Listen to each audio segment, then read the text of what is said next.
Wanda has prayer request, prayers for President Zelenskyy and peace in Ukraine. Peace for Ukraine. Let's talk about that. It's a lovely prayer. Don't stop praying. Don't stop praying for it. But we're going to talk about that because there was something that Trump said yesterday. There was something that President Trump said yesterday that he was right about. And there's something that he said yesterday that he was kind of right about. Hear me out on this, okay? I promise. Hear me out on this.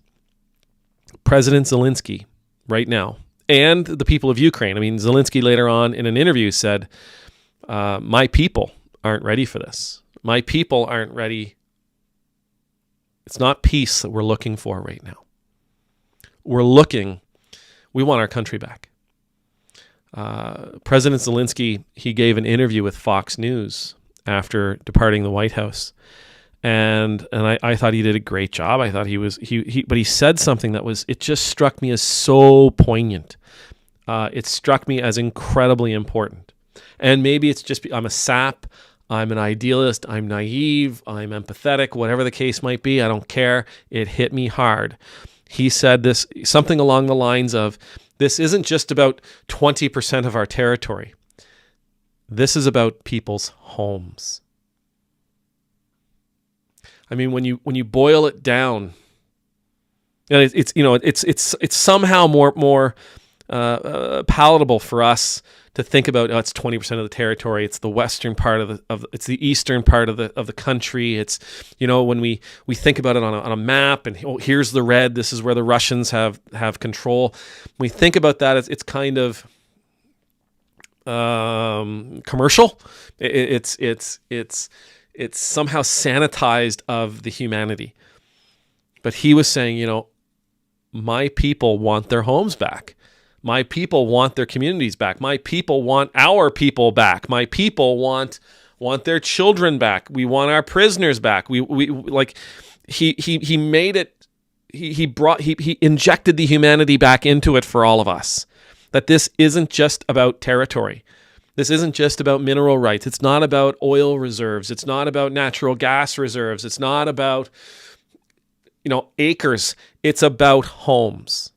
It's about communities. It's about towns and villages. It's about heritage. It's people who've lost the places where they are raising their kids. They've lost the relationships with their neighbors that they had. People have lost the places where they were born, where they were raised, where they have never ever not lived. Like, that was so important.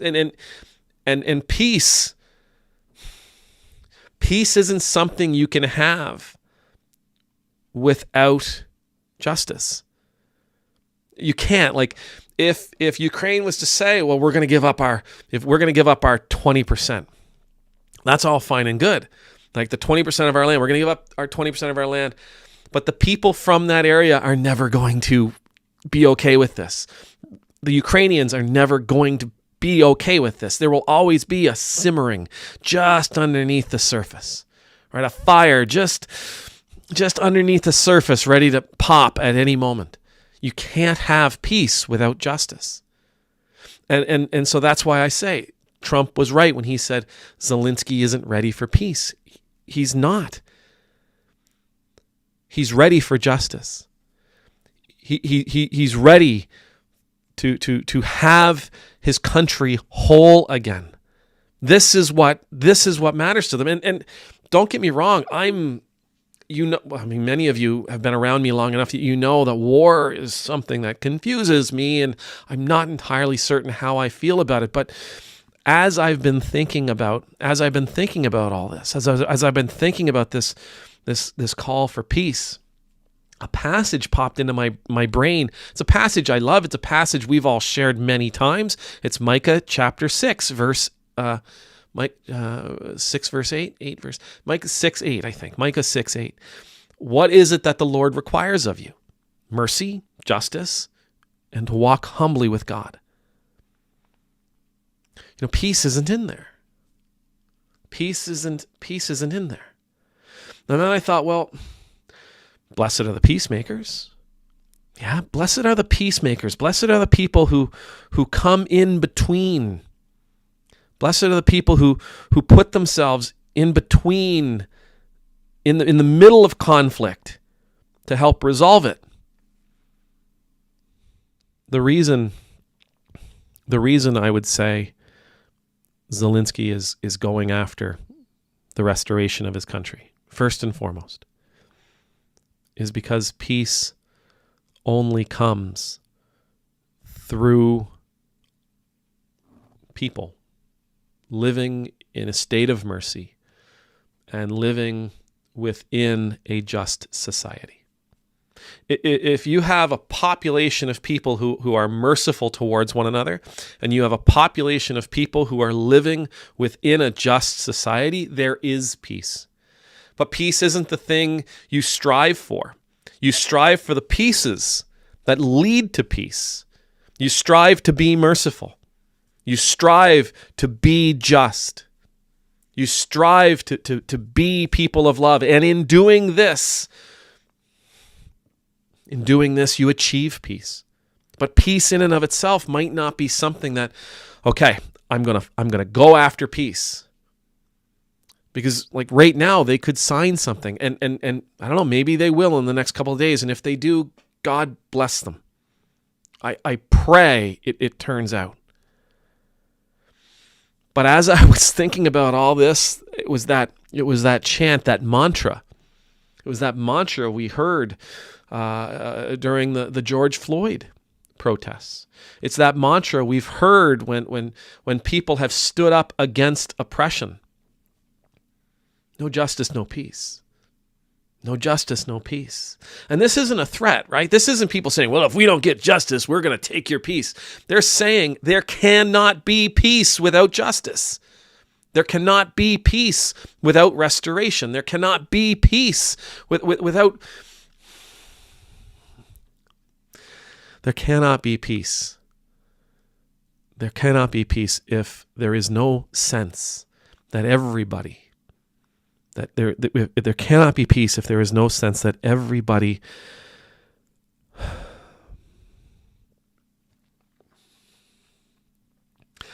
there can't be any peace without safety. There can't be any peace without security. And the only thing that's going to bring about the only thing that's going to bring about safety and security is justice. It is restoration. It's being backed up by friends. It's being defended. It's being propped up. It's knowing that there are people who are willing to be there for you if need be. Zelenskyy, is he ready for peace? He's ready for mercy. He's ready for justice. He's ready for his friends to stand behind him.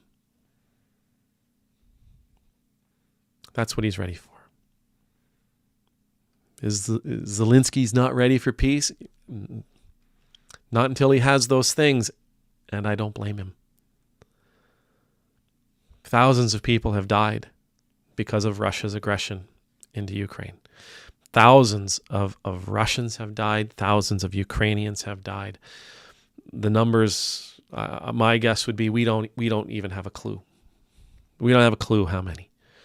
Lives have been turned upside down. Lives have been ripped away. Homes, villages, communities have been ripped away.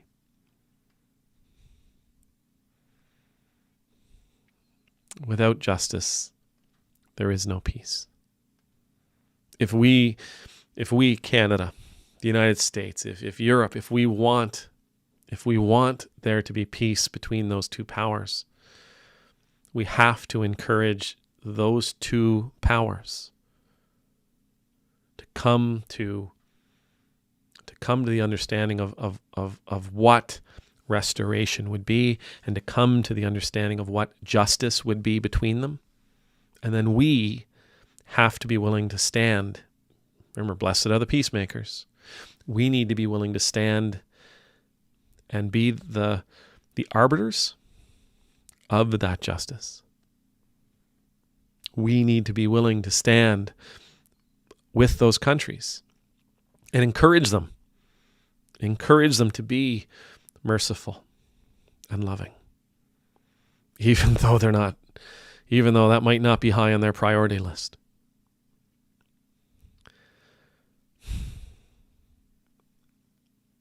The peacemakers are not just people who get people to a table and try to wrestle them down and try to make them sign agreements that don't do anything for them. The peacemakers aren't people who step in and try to wrestle down the oppressed and force the oppressed to capitulate to the bully.